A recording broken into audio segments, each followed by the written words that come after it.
Bienvenue sur Africa 24 dans cette nouvelle édition du QG News. Voici les titres de l'actualité. Déposer les armes et privilégier la voie du dialogue, c'est l'appel lancé par l'ancien président Uhuru Kenyatta et adressé aux groupes armés qui sèment la terreur dans l'est de la République démocratique du Congo. Le médiateur désigné de la communauté d'Afrique de l'Est qui était en visite à Goma le 15 novembre. Le rapport sur la santé économique de la CEMAC, un rapport présenté par la Commission économique pour l'Afrique des Nations Unies qui a par ailleurs appelé au renforcement du secteur manufacturier. Et puis nous irons en Tunisie à la découverte du village de la francophonie à Djerba, à l'occasion pour les visiteurs d'apprécier les produits du terroir. Les détails à suivre dans ce journal. Mais tout d'abord, le parti Les Démocrates obtient gain de cause au Bénin. La Cour constitutionnelle a tranché ce 17 novembre en faveur du mouvement qui participera bien aux élections législatives du 8 janvier 2023. La juridiction avait été saisie par l'ancien chef d'État Thomas Boni Yayi, également président d'honneur du parti après la décision de la Commission électorale nationale autonome. La Sénat avait en effet invalidé la liste du parti dirigée par Eric Oundete. En cause, un dossier incomplet. Plusieurs attestations fiscales manquaient en effet à l'appel. Des documents que le parti réclamait à l'administration fiscale, accusée par les démocrates de bloquer volontairement la délivrance de ces documents. La Cour constitutionnelle a finalement donné raison au parti de l'opposition. Elle a ainsi ordonné à la Sénat de prendre en compte une liste remaniée qui avait déjà été déposée par le mouvement le 15 novembre. Retour sur la visite de l'ancien président kényan Uhuru Kenyatta en République démocratique du Congo. À l'heure où la crise sécuritaire persiste dans l'est du pays, le médiateur désigné de la communauté d'Afrique de l'Est était en visite à Goma le 15 novembre, ville située dans la province du Nord Kivu, qui est en proie à des attaques perpétrées par le M23. Dans ce contexte, l'ancien dirigeant kényan a appelé les groupes armés à déposer les armes et à opter pour la voie du dialogue. Joël Ballot. Alors que les combats s'intensifient entre les soldats et rebelles du M23 dans la ville de Goma, dans l'est de la République démocratique du Congo, les Nations Unies font état de plus de 230 000 déplacés. L'ex-président kényan Uhuru Kenyatta, médiateur pour la communauté d'Afrique de l'Est, est venu témoigner de la gravité de la situation. Il invite l'armée congolaise et les membres du M23 à déposer les armes afin de laisser place à un dialogue constructif. Le message que nous avons aujourd'hui est que tous les groupes qui portent actuellement les armes doivent déposer ces armes et choisir la voie de la paix par le dialogue, car il n'y a rien qui puisse être gagné par le canon d'une arme. Facilitateur de la communauté d'Afrique de l'Est, Uhuru Kenyatta emboîte le pas au président angolais João Lourenço qui, au cours des dernières semaines, a échangé avec les chefs de gouvernement de la République démocratique du Congo et du Rwanda pour tenter de trouver une solution diplomatique à la crise dans l'Est de la RD Congo. Pour sa part, l'ex-président kényan Uhuru Kenyatta s'est rapproché des populations et des autorités locales pour toucher de près les réalités des populations afin de leur apporter aide et réconfort face à ce conflit. À tous, on s'adresse de la même manière. Baissez les armes, faites taire les armes et rejoignez le processus politique. J'espère que nous pourrons contribuer à apporter une paix durable au peuple de ce pays qui est également pour le peuple de l'EAC, de l'Afrique et du monde. 3 provinces de l'Est de la République démocratique du Congo, le Nord Kivu, le Sud Kivu et l'Ituri sont le sanctuaire de groupes armés locaux et étrangers. Pour la communauté de l'Afrique de l'Est, les pourparlers de Nairobi, qui devraient reprendre le 21 novembre, appellent à plus d'efforts dans le processus de pacification de la sous-région. Dans l'actualité également, l'annulation d'une élection législative partielle au Gabon. Un scrutin organisé dans le département de Logoulouf et remporté par le Parti démocratique gabonais au pouvoir.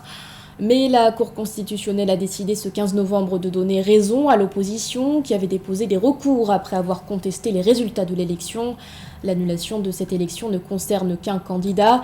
Il s'agit de Charles Sadier. Selon la présidente de la Cour constitutionnelle, je cite, « La bonne organisation matérielle d'une élection ainsi que la sérénité dans laquelle le vote doit s'accomplir n'ont pas été respectées dans cette circonscription électorale. »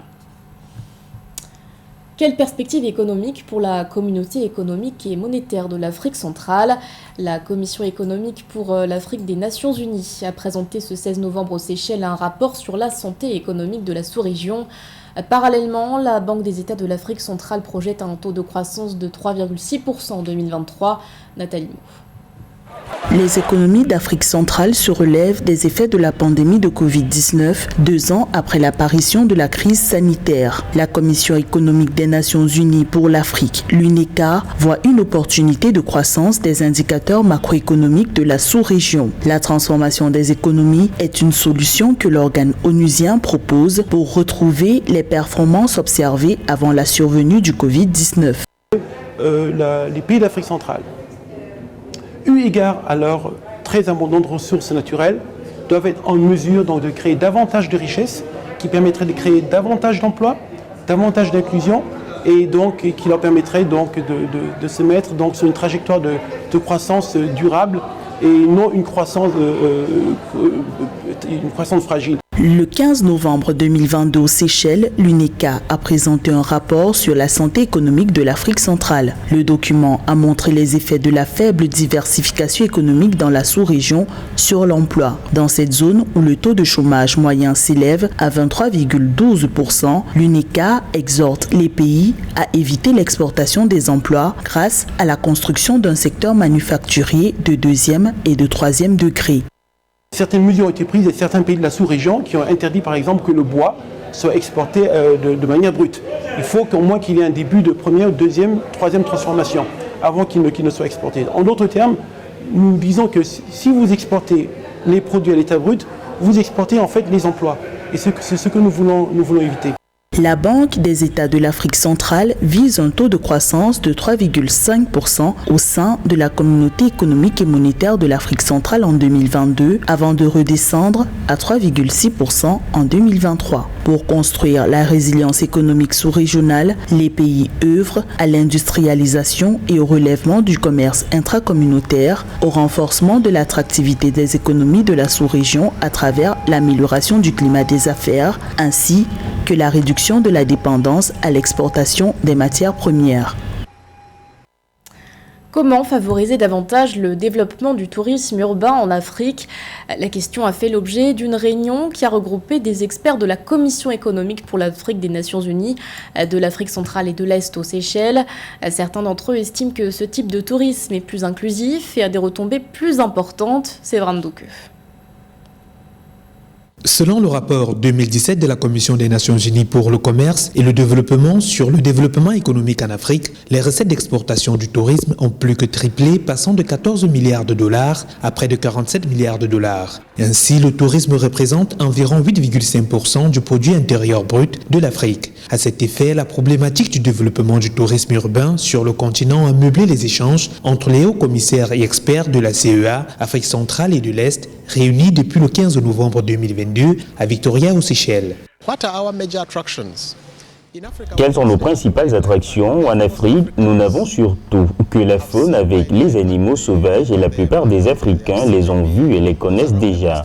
Ceux qui vivent sur la côte connaissent la plage et leur dire d'aller à la plage n'est pas une attraction. Ils seraient attirés par quelque chose de nouveau, quelque chose auquel ils ne sont pas habitués. Comment pouvons-nous faire des villes africaines des centres d'attraction? Nous voulons nous concentrer davantage sur cet aspect.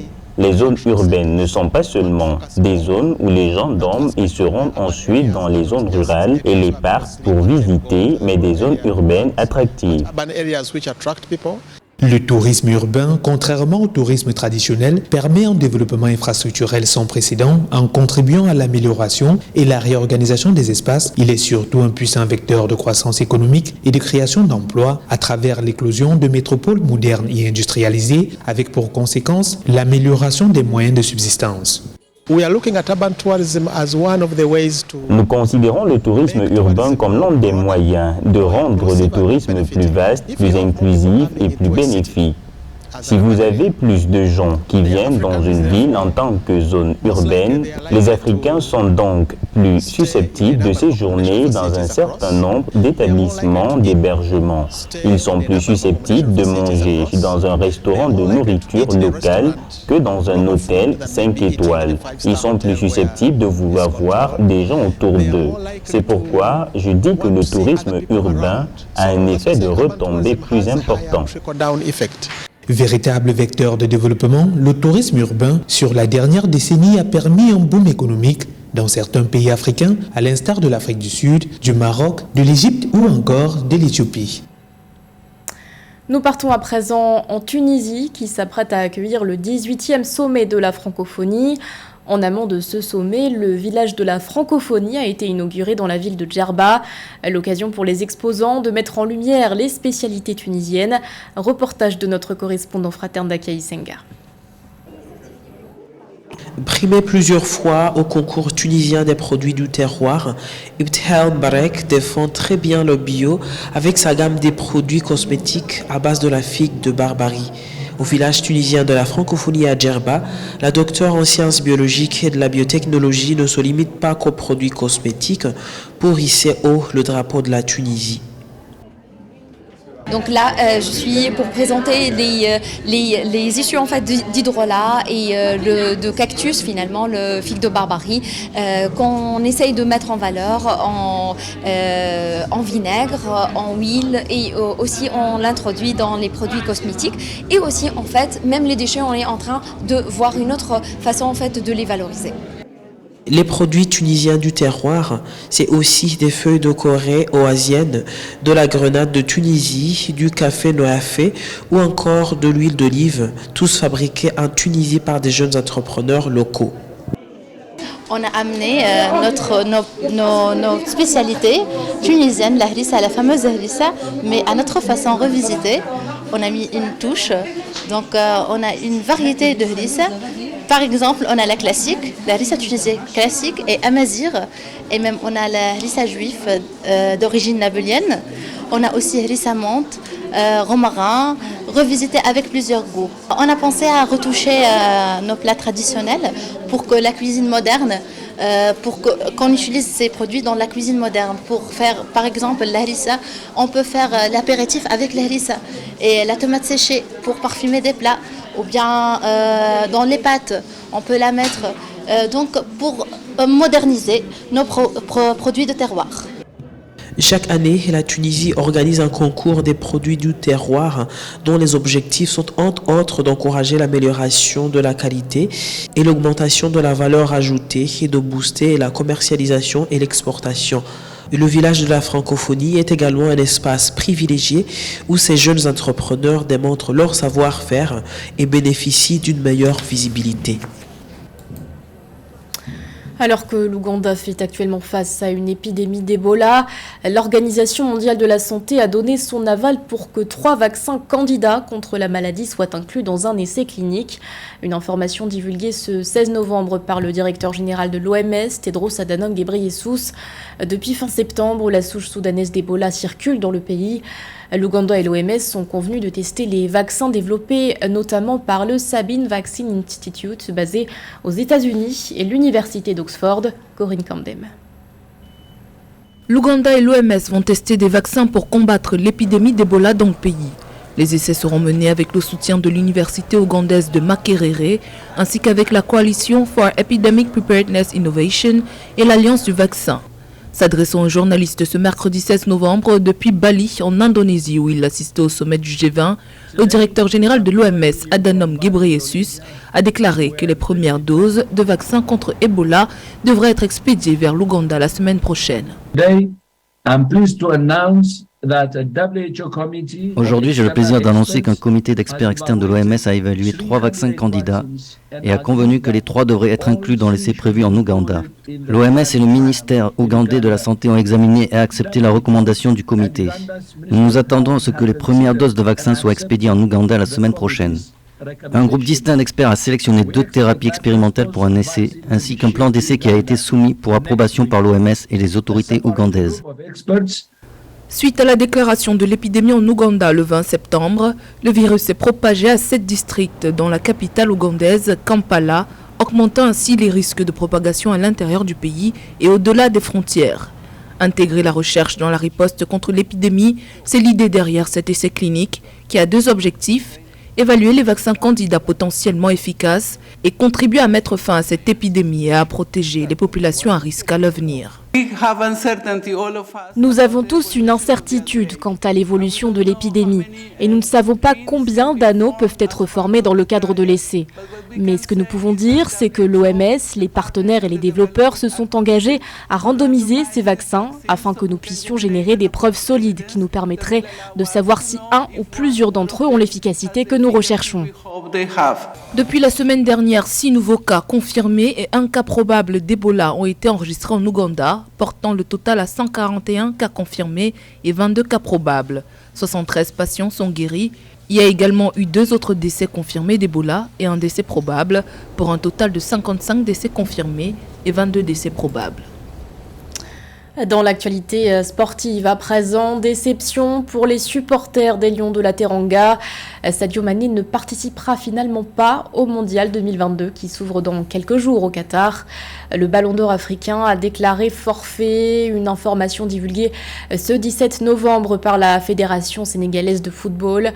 En cause, sa blessure au péroné droit lors d'un match disputé le 8 novembre sous les couleurs de son équipe, le Bayern Munich.